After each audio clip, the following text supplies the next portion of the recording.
Hi guys, welcome back. In this video, I'm going to show you how to make these identical hoop hair wires. I will be using 4.5 inches of 20 gauge wire, a round nose pliers. I'm going to use this marker to shape the wire. I'm also going to use a flush cutter and a chain nose pliers. This is a bent chain nose, but you can use a standard or a flat nose pliers.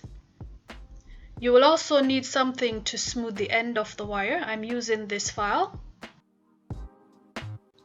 And I'm also going to use this bench block and this chasing hammer to harden the pieces.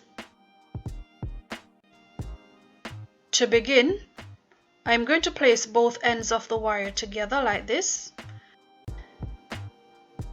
Then I work my way down to the bottom, and I also use the chain nose pliers to assist me to squeeze the wire together.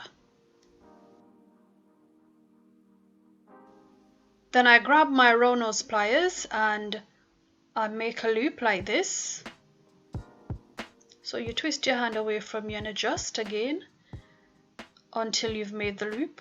So this is what it is looking like. Then I'll just go ahead and use the back of the flush cutter to trim the very end of the wire.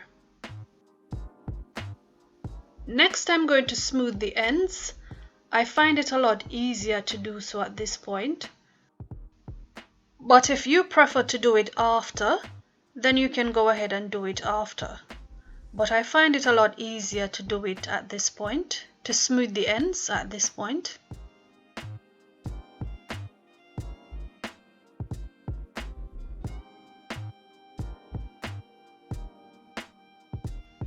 Then once I'm done, I go back in with the chain nose to flatten the piece.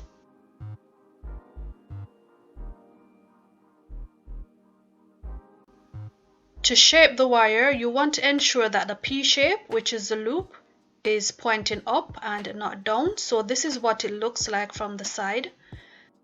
Then I place it on the marker like this, and I use my thumb to press down on the end of the wire. Then wrap the loops around, and when you take it to the other side, you want to squeeze it down. And when you remove it, this is what it is going to look like. Then I go back in with the flush cutter to separate the pieces.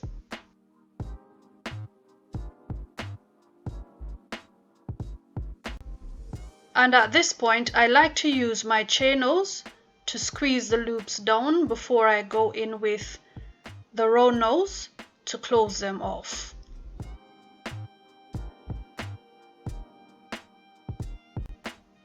And then you just want to go ahead and work hard on the pieces. So you want to tap on them gently. You don't want to strike them hard. So you just want to do it gently to work hard on them. And this is also going to flatten the pieces just a little. And if you don't want to use a chasing hammer, you can also use a rawhide. And once you've done that, you'll need to go back in with your round nose and you'll need to close the loops. Then you'll also need to place them back onto the marker to reshape them.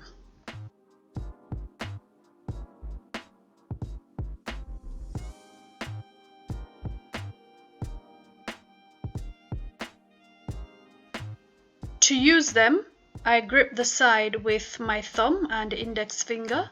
Then I use my chain nose to twist the loop towards me and I place my component on it.